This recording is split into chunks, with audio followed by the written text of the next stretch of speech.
Hello students, welcome to the Histone institute. Histone institute के अंदर आपका स्वागत है। हमारा चैप्टर है बायोलॉजिकल क्लासिफिकेशन और आज हम देखने जा रहे हैं क्राइसोफाइट्स के बारे में, राइट। और आज का लेक्चर नंबर है लेक्चर नंबर 8, ठीक है, lecture number 8 of biological classification. चलिए शुरू करते हैं हमारे आज का लेक्चर।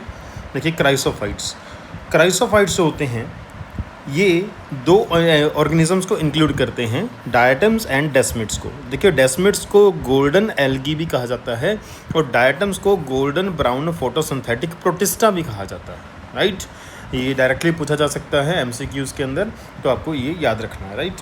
ओके, अच्छा, ये जो हैं क्राइसोफाइट्स आपको फ्रेश वाटर और मैरीन वाटर दोनों के अंदर देखने को मिल जाते हैं।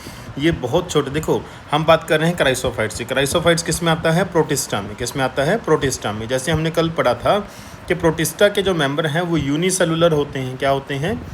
यूनिसेलुलर होते हैं और यूकैरियोटिक होते हैं। यूकैरियोटिक तो हैं लेकिन यूनिसेलुलर हैं, ये बड़ा इंपॉर्टेंट है। तो यूनिसेलुलर हैं तो ऑब्वियस है कि इनका साइज बहुत छोटा होगा, तो ये माइक्रोस्कोपिक होते हैं।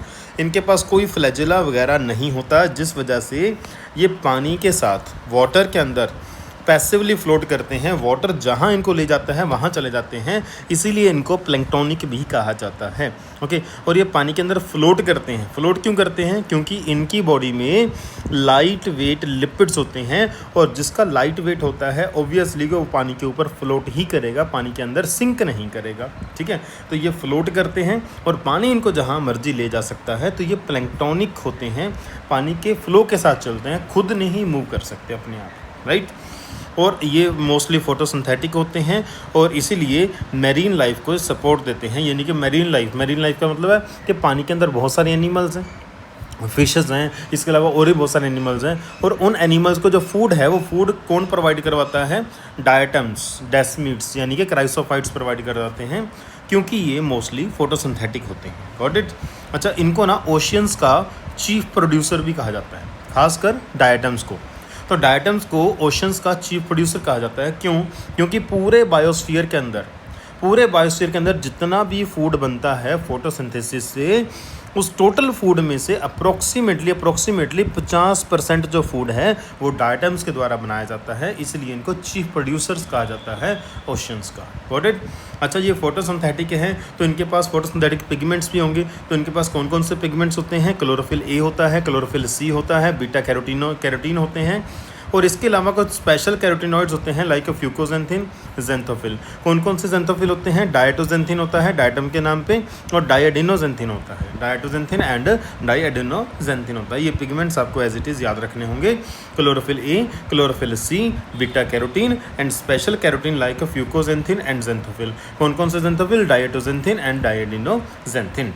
Got it. अच्छा, रिजर्व फूड की बात कर लेते हैं कि जो डायटम्स होते हैं वो कौन सा फूड स्टोर करते हैं। देखो बनाते तो हैं, बनाने के बाद स्टोर भी तो करेंगे ना, तो कौन सा फूड स्टोर करेंगे? वो ऑयल्स को स्टोर करते हैं, वो पॉलीसेकेराइड्स को स्टोर करते हैं। कौन सा पॉलीसेकेराइड? जिसको हम ल्यूकोसिन कहते हैं या फिर क्राइसोलैमिनेरिन कहते हैं। देखिए क्राइसोलैमिनेरिन वर्ड कहाँ से आया? क्राइसोफाइटा से। तो क्राइसोफाइटा के अंदर जो स्टोरेज फूड होता है वो कौन सा होता है? क्राइसोलैमिनेरिन होता है। तो आप इसको ईजिली याद रख सकते हैं, ठीक है। इसके अलावा ये मेनली एसेक्सुअल रिप्रोडक्शन करते हैं, और एसेक्सुअल रिप्रोडक्शन कौन सी? Binary fission. कौन सी करते हैं? बाइनरी फिजन करते हैं। Got it. लेकिन ये सेक्सुअल रिप्रोडक्शन भी शो करते हैं आइसोगैमी, एनाइसोगैमी एंड ऊगैमी। ये तीनों प्रकार की सेक्सुअल रिप्रोडक्शन को शो करते हैं। इनका जो लाइफ साइकिल होता है वो मोस्टली डिप्लोन्टिक लाइफ साइकिल होता है, और गैमीट जो बनते हैं वो म्योसिस से बनते हैं, यानी कि गैमेटिक म्योसिस आपको क्राइसोफाइट्स के अंदर देखने को मिलती है, राइट। अच्छा, अगर सेल वॉल की बात करें, देखिए सेल वॉल जो होती है वो सेलुलोज की बनी होती है। किसकी बनी होती है? सेलुलोज की बनी होती है, और सेलुलोज के अंदर सिलिका डिपॉजिट हो जाता है, यानी कि सेलुलोज के साथ साथ अब ये जो आपके सामने सेल वॉल है, ये सेल वॉल सेलुलोज से तो बनी ही है, इसके अंदर सेलुलोज तो है लेकिन सेलुलोज के साथ साथ इसके अंदर सिलिका भी है। तो क्या है? ये सेलुलोजिक सेल वॉल है जिसके अंदर सिलिका इम्प्रेगनेटेड है, यानी कि उसके अंदर डिपॉजिटेड हुआ है, ठीक है। जिसकी अब सिलिका की वजह से ये जो हमारे पास सेल वॉल है, जिसे हम शेल भी बोल सकते हैं, ये शेल कैसा हो जाएगा, इसे हम बोलेंगे सिलीसियस। सिलीसियस क्यों बोलेंगे, क्योंकि सिलिका इसके अंदर डिपॉजिटेड है और सिलिका की वजह से ये ट्रांसपेरेंट हो जाता है, और ऐसे शेल को हमने नाम दिया है फ्रस्टल। क्या नाम दिया है, फ्रस्टल। थोड़ा सा डायग्राम देख लेते हैं, डायग्राम बड़ा इंपॉर्टेंट है इसका। देखिए ये जो पूरा डायग्राम आपके पास, ये डायटम का डायग्राम है। देखिए डायटम की बॉडी के अंदर सबसे पहले दो फ्रस्टल होते हैं, एक ऊपर वाला एक नीचे वाला। तो ऊपर वाले फ्रस्टल को बोलते हैं एपिथिका और नीचे वाले फ्रस्टल को बोलते हैं हाइपोथिका। और इसके अंदर आपको सेंटर पे एक सेंट्रल वैक्यूल मिलेगा, और जो न्यूक्लियस होता है, क्योंकि ये यूकैरियोटिक है तो इसमें न्यूक्लियस होगा, तो न्यूक्लियस होता है वो सेंट्रियोल के अंदर होता है। जो न्यूक्लियस है वो सेंट्रियोल के अंदर है, आप ध्यान से देख सकते हैं इसको, जो न्यूक्लियस है वो सेंट्रियोल के अंदर है, राइट, ओके।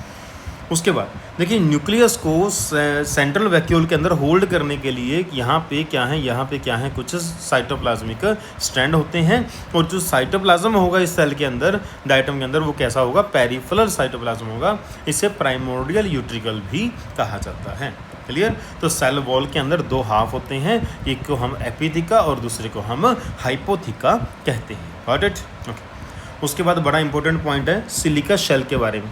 ये जो सेल वॉल के अंदर सिलिका शेल है ना, इसके बारे में बड़ा इंपॉर्टेंट पॉइंट है। देखिए जैसे ही डायटम्स की डेथ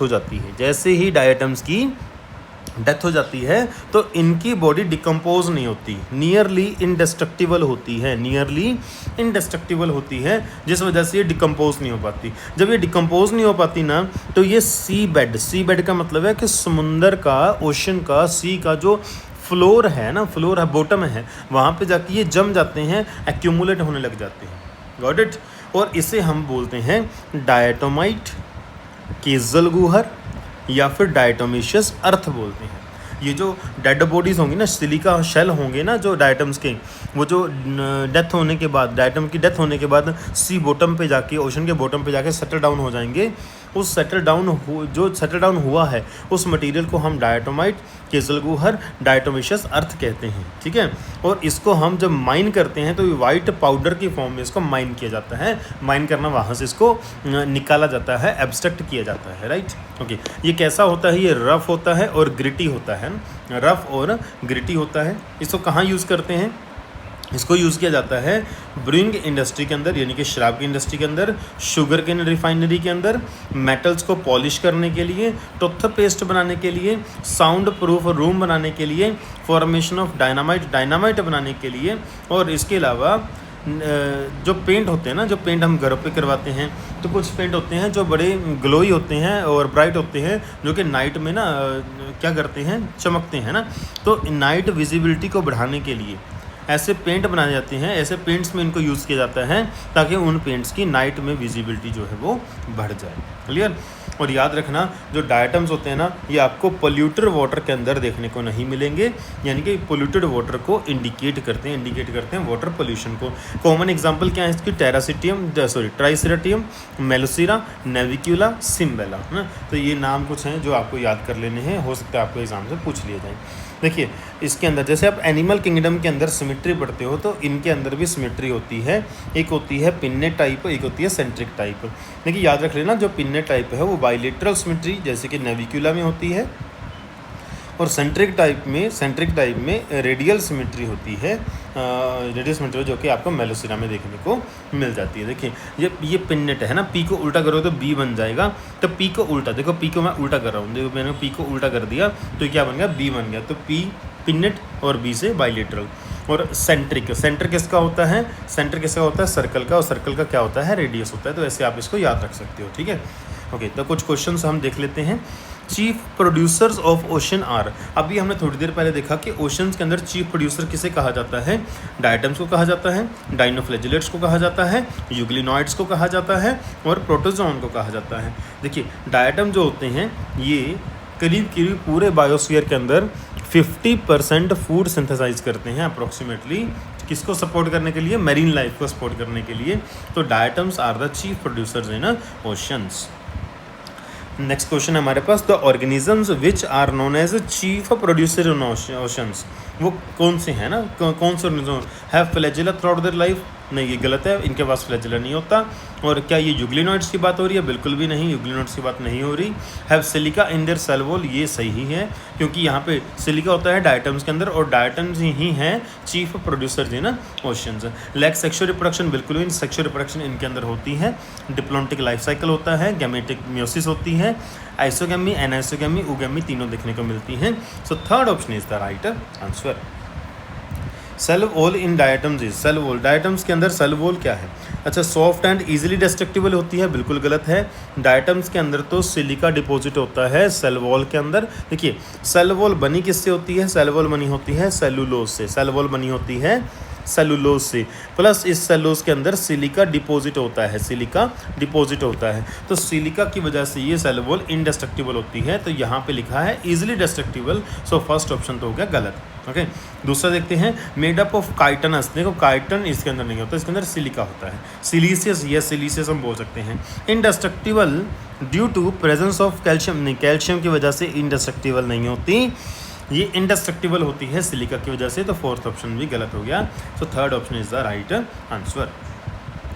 नेक्स्ट हमारे पास, select the following statement that does not apply to diatom. इन चारों में से ऐसी कौन सी स्टेटमेंट है जो डायटम्स के लिए सही नहीं है, जो डायटम्स के ऊपर अप्लाई नहीं होती? डायटम सेल वॉल में बी इम्प्रेगनेटेड विद सिलिकॉन, ये सही लिखा है भाई। जो डायटम की सेल वॉल है उसके अंदर सिलिका होता है, ठीक है, सिलिकॉन होता है। Okay, cell wall is made up of two thin overlapping shells, बिल्कुल सही लिखा है। एक होता है एपिथिका, एक होता है हाइपोथिका। तो दो ओवरलैपिंग शेल होते हैं जो आपस में अच्छे से फिट हो जाते हैं ना। डायटम्स आर क्राइसोफाइट्स, बिल्कुल सही लिखा है। अच्छा, diatoms are multi flagellated, diatoms के पास तो फ्लैजेला ही नहीं होता, इसके पास तो फ्लैजेला ही नहीं होता। तो मल्टी, यूनी, बाई, ट्राई ऐसा कुछ भी नहीं है, फ्लैजेला ही नहीं है। तो fourth statement is the wrong, so fourth option is the right answer. Next question हमारे पास, diatomaceous earth is formed due to. Diatomaceous जो अर्थ बनती है क्या होती है? देखिए, मान लो कि ये समुंदर है ना, यहाँ पे कुछ डायटम्स हैं, इनकी डेथ हो जाती है। डेथ होने के बाद क्या करेंगे? ये यहाँ पे जाके सेटल डाउन हो जाएंगे। ऐसे सेटल डाउन होते रहेंगे, होते रहेंगे, होते रहेंगे। ये जो मटेरियल हमारे पास आएगा इसे बोलते हैं डायटोमेशियस अर्थ। क्या बोलते हैं इसे? डायटोमेशियस अर्थ, राइट। तो डायटोमेशियस अर्थ जो बनती है वो साइनोबैक्टीरिया से बनती है, गलत। डायटम से बनती है, यस। डाइनोफ्लैजेलेट से बनती है, गलत। यूग्लिनोइड से बनती है, गलत, राइट। तो right answer is the second option. Diatoms की जो सेल वॉल होती है, जो उसके फ्रस्टल होते हैं, उनकी डिपोजिशन सेल वॉल की डिपोजिशन से बनते हैं, सेल वॉल की डिपोजिशन से बनते हैं, जब डेड बॉडीज़ की सेल वॉल डिपोजिशन हो जाती है सी बेड के ऊपर। Got it. सो आज की वीडियो के अंदर इतना ही। होप सो कि आपको हमारी वीडियोस अच्छी लग रही हैं, तो प्लीज़ लाइक करें हमारी वीडियो को, शेयर करें अपने दोस्तों के साथ, कमेंट करें अगर कुछ क्वेरी है तो, और सब्सक्राइब करें हमारी यूट्यूब चैनल को। जितना अच्छा रिस्पॉन्स हमें मिलेगा उतना अच्छा कंटेंट हम आपको प्रोवाइड करेंगे, और जल्दी ही हम आपको इस हैंड रिटन नोट्स की PDF भी अपने व्हाट्सएप ग्रुप के ऊपर अप्लाई करना, अवेलेबल करना शुरू कर देंगे। Thank you, have nice.